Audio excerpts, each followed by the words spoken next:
Well, once again, it's time for Mr. Nailsin Sunday Comics. Yes, and continuing on with Haunted Thrills. Well, this Sunday's story is called Horror Hour. Let's hope it doesn't last an hour. So anyway, hey, look at this sharp-dressed guy. He's got plenty of clocks to tell time by, all with a skull motif. Anywho, collecting old clocks is a lovely hobby. Is it? Oh, yeah. But Bolton Baker found that clocks could chime more than the time. And Tom Hunter found out that when the old grandfather clock struck 10, it was an hour of doom. The Horror Hour. Hey, that's the title. Let's see. That rich dame is getting married. Bet they're having a big party right now. Some guys are lucky. Such a guess was wrong. The lovers weren't celebrating. In fact, they were walking about in the spring air. But their walk was brisk and with purpose. Here we are. No need for you to come in, Tom. You can't be serious about wanting to buy a clock. Why? And at this hour? I don't understand, but I'm certainly going in with you, Gloria. The shopkeeper seemed unhappy at the sight of the shoppers. Good evening. I was just about to close, so I see. But Miss Webb just whisked me all the way across town to purchase a clock. And with her, an impulse is an obsession. Hope you'll oblige. What the hell what is that all about? Jeez, that straddling the, oh boy, that's, well, I wasn't expecting that. Curious thing about clocks, how they fascinate folks. They do? So much so that Tom Hunter remained totally unaware of Gloria's strayed whispers. His time has come. You did well to be here on time. I told you he'd follow me. Please hurry. He may notice. Tom Hunter could not have noticed the expression that stole over the face of the clock dealer. Well, noiselessly, the shop door opens again, and to the tune of ticking clocks, the plot thickens. He's here, and so is she. This is the next model. Oh, this is a neat model, Gloria. Everyone finds this old fellow interesting. The chimes sing out an old English ditty. Wonderful. It's almost ready to sound, too, isn't it? Almost 10 o'clock. Time for me to make up my mind once and for all. I think I know what I'm going to do. It's the only way. My heart is already broken. Suddenly Tom Hunter clutches his chest. His knees buckle. Great Scott, man, what's wrong? Pain! Dreadful pain, my chest! Help! Is he? This man's been killed. But how? Oh, Tom, call a doctor. Do something. That soon. At an address where trouble seems to find its way only too frequently.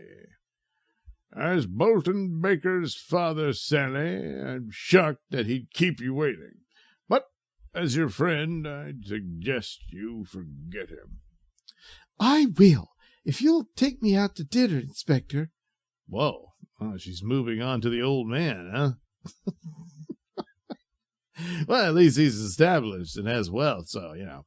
Anyway, the jangle of the phone sounded official. Oh, it's got a dial tone, does it? The official dial tone. Anyway, or ringtone, I mean. Jeez. Anyway, What? Tom Hunter found dead at a clock shop? I'll send my best man. Best man? Someone's getting married? No, getting killed. You've got a job, and I'm going along to annoy you. Let me... Oh, what is that? Oh, inside the shop, 3 people in the court. No, that's the okay. Whatever. It's all jumbled. When did this thing start? Jeez. Oh, let's. Okay, let me. Against the rules, Sally. You wait for me. In here, Mr. Baker. They're waiting. Okay, inside the shop, 3 people in the corpse seem isolated from the police activity about them. And to their midst, Bolton Baker strides. Did they call you in on this, too? I know who killed poor Tom, Mr. Baker. Yeah, it's amazing how an inspector's son can move in on cases, isn't it? What? June Manners! She was jealous. I thought I'd recognize her. She murdered Tom. That's a lie. I am June Manners. So it's not a lie. Well, half a lie. But I certainly didn't murder Tom, Mr. Hunter. Enough accusations. I've already got a clue. You say he had a pain in his chest? Strange. Well, Mr. James Tinker, I own the place. Yes, a horrible thing to happen here. Suddenly she's shrinking very, and he's suddenly huge. Man, this kind of messed up. Anyway, you'll pardon me. I gotta take a dump. I want to get my coat. We'll be going to the station house, no doubt. That's the usual procedure, Mr. Tinker. Should a man think about a coat at this time like this? Or to go take a dump at a time like this? I'm suspicious about him. Baker's nod to the police guard gave Tinker the freedom to leave the room and hurry to his private quarters above. If I don't hurry, they'll find out about me. Crimes are solved on hunches, and Baker never lets them go unexplored.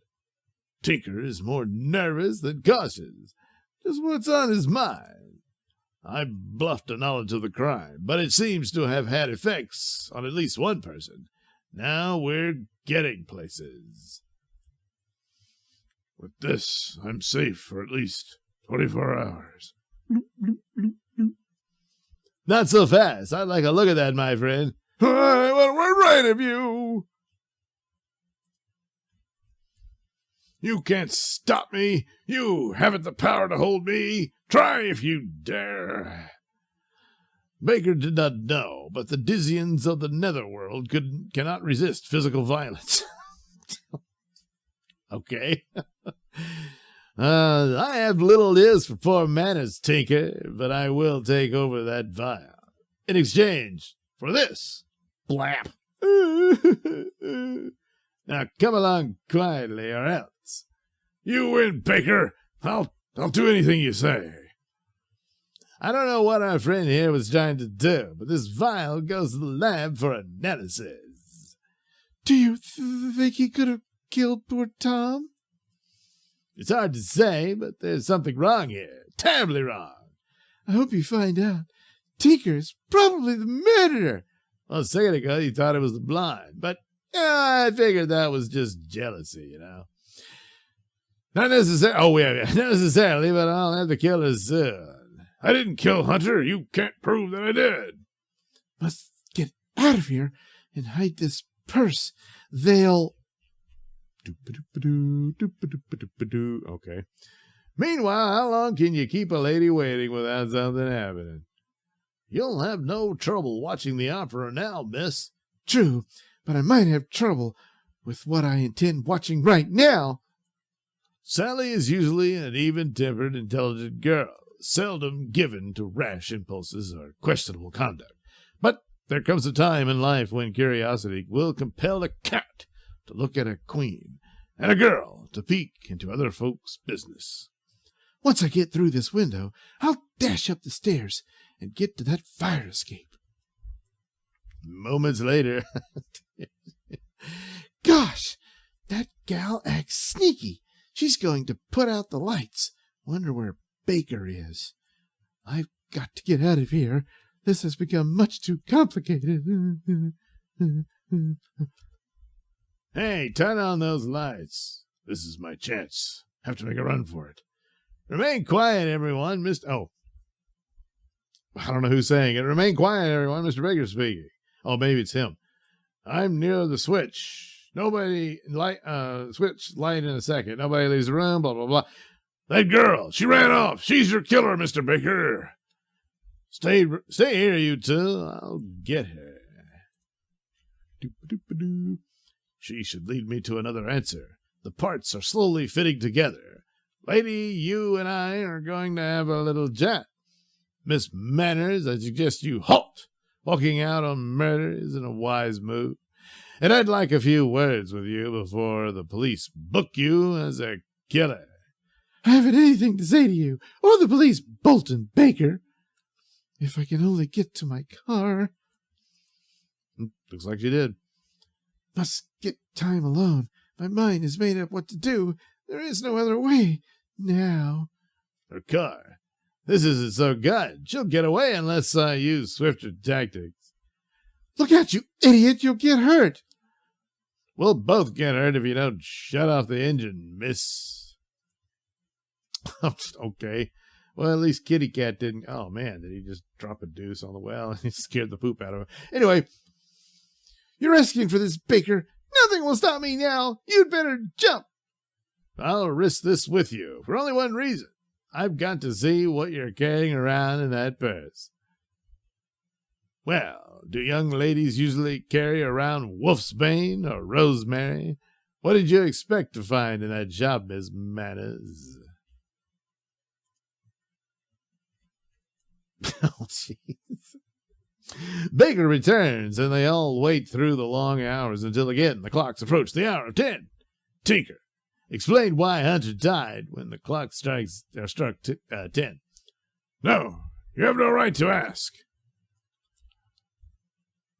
You have no right to ask. And you shall have no... Oh, he'll have no answer.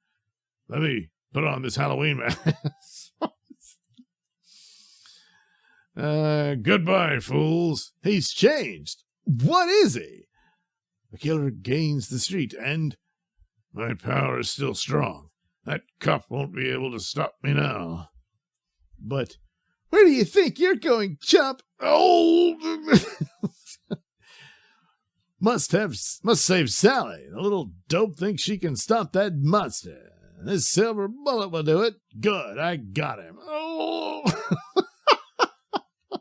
This is so stupid. If they bury that monster, I guess he won't come back. That girl was attracting victims for him. I hope we never meet anything like that again. You never know what simple things can turn out to be. The end. Holy crap, was this terrible. So I guess, well, I don't know, he took the vial to keep himself from turning into a werewolf, I guess. And then he does. What? The clock strikes 10 and the guy dies of seemingly a heart attack. This story is stupid. How did he kill him? He's a werewolf. Werewolves don't, well, I guess they could cause a heart attack if they scare the crap out of you. But he didn't turn into a werewolf in front of the guy. So, what the hell was this? I guess we'll never know. Oh, well, we'll just have to move on to the next story. Music and mayhem. Oh, boy. Oh, there's a ghostly figure there. Well, we'll have to see what that's about in the next exciting Halloween-themed episode of Mr. Nailsin Sunday Comics.